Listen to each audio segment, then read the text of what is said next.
As I reported to you the other day, we are getting a brand new trailer for Sony's upcoming Marvel movie, Morbius, tomorrow, Tuesday, November 2nd. I just did a video on this the other day, and Sony just officially confirmed this by dropping a new video on their channel. There was basically an introductory video that was like, who is Morbius?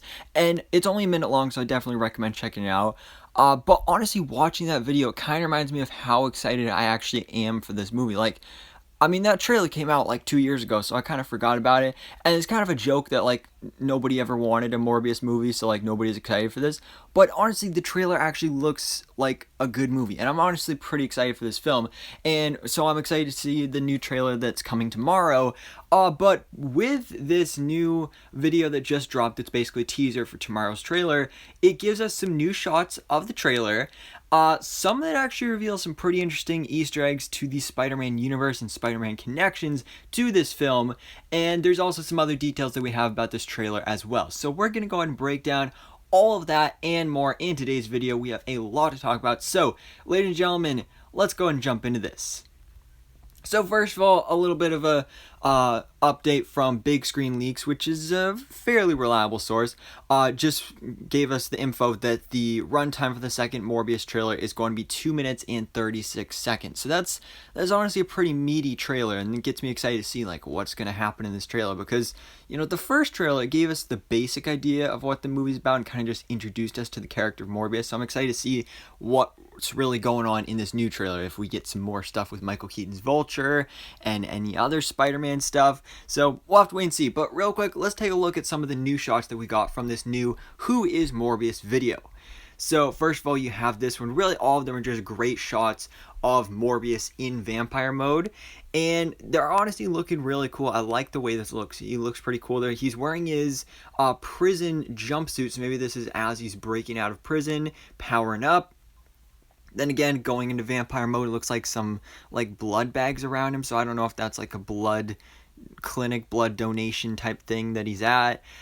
This one is so terrifying. It doesn't even look like Jared Leto. It just looks like a terrifying vampire beast. He honestly looks really great. Here's a nice action shot of Morbius in action, using his vampire quick reflexes. So that's cool. And this right here is the best one. He just looks ripped straight out of the comic books with Morbius, because again, this is a character that nobody really asked for a solo movie about, but honestly, it's a character that works really, really well with it. And we get vampire movies all the time, but I feel like a Marvel vampire is going to be even cooler. But finally, we have to talk about this thing, because this is one very quick shot in the trailer, but reveals so much about this film. Because first of all, as you can clearly see there, this is the Daily Bugle, which we know exists in every live-action Spider-Man universe, but this is specifically using the Daily Bugle logo from the Sam Raimi Spider-Man movies, the Tobey Maguire Spider-Man movies. So, does this mean that this film is connected to those movies?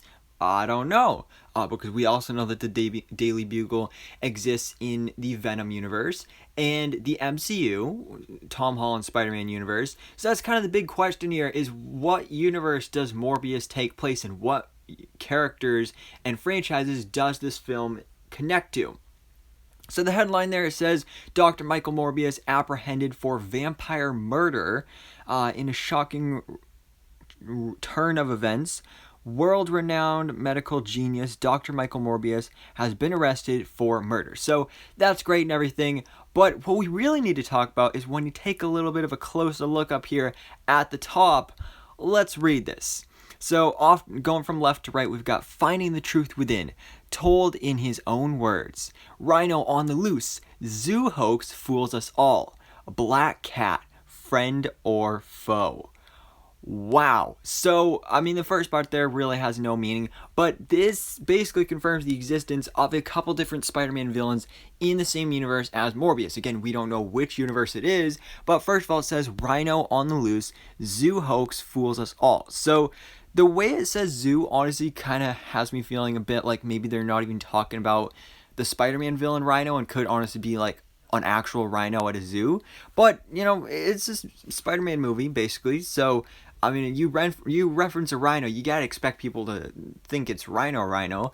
So that's a possibility there. But Black Cat, it straight up confirms Black Cat right here. Black Cat, friend or foe. Which again brings us back to what universe does this movie take place in, because Rhino and Black Cat do officially appear and are part of the Amazing Spider-Man universe, because based off everything we've seen from this movie, we have pieces from each Spider-Man live-action universe. You've got stuff from the Raimiverse with the Tobey Maguire Spider-Man picture, and also the Daily Bugle logo. You've got stuff from the MCU, like literally Michael Keaton showing up as Vulture, and then also the fact that that Spider-Man graffiti has murderer painted on it, reflecting how at the end of Spider-Man Far From Home, Spider-Man was framed as a murderer for Mysterio. And then finally, now you've got Rhino and Black Cat, which do exist in the TASM universe. Rhino, of course, appeared in The Amazing Spider-Man 2, and Felicia Hardy, even though we never got to actually see her become Black Cat, was also in that film as well. So, again, it's bringing up all the questions of what universe does this movie take place in? Is it all of them? Are they now somehow, due to the multiverse, whatever goes down in Spider-Man No Way Home, connected into one universe? I don't know, but hopefully we find out, or at least get some more answers tomorrow. Now, speaking of that trailer that we're getting tomorrow, another scoop from Big Screen Leaks is saying that we will see an appearance from an Ozcorp building in this trailer, which I believe this is actually the same logo from the Amazing Spider-Man Ozcorp. So, yeah, Ozcorp is something that I really want to see come back into these live-action Spider-Man movies, hopefully to the MCU, because it just can play such a big role in all of these films. That's kind of what they were trying to do with the Amazing Spider-Man, having Ozcorp be the source behind all these things like Dr. Octopus and Vulture and Rhino and Green Goblin, obviously. So, really excited to see that they're bringing Ozcorp back into the fold here. But what's more interesting is that, actually, by the way, the full trailer for Morbius that's going to be released tomorrow leaked online. It's been taken down now, but honestly, wouldn't be surprised if you can still find it somewhere online. But part of that trailer features Morbius literally name-dropping Venom. It was actually a pretty cool sequence. You can check out at least this sequence on Twitter. I know you can find that at a whole bunch of places. And it's actually a really funny moment because it's like Michael Morbius, and he's like scaring somebody, and they're like, "Oh, who are you?" And then Morbius like gets out his fangs, and he says, "Oh, I'm Venom," and is like all super scary and stuff. And then he goes back to regular Michael Morbius mode, and he's just like, "No, I'm just kidding. I'm Dr. Michael Morbius," and is like back to friendly mode. So that was honestly really funny. But the way that he name drops Venom, again, gets us questioning, what universe does this film take place in? Is it connected to Tom Hardy's Venom movies? Or is this somehow Topher Grace Venom from the Raimi movies? Again, we have no idea, but I'm really, really excited to find out. But guys, who knew that we would be talking this much about Morbius? But again, like I said at the beginning of this video, like, that trailer was actually a good trailer, and honestly does look like a good movie, so I'm really excited for that brand new trailer tomorrow. But for now, guys, of course, stay tuned for the full trailer breakdown, which we will be doing, of course, tomorrow. But for now, let me know your thoughts in the comments below. Are you excited for Morbius? What do you think about all these connections to Rhino and Black Cat and Venom and Ozcorp and Spider-Man? What universe do you think Morbius takes place in? Let me know all your thoughts, theories, and predictions in the comments below. And thanks so much for watching. Please drop a like if you enjoyed this video and hit the subscribe button so I can keep you up to date on everything that goes on in the Marvel life.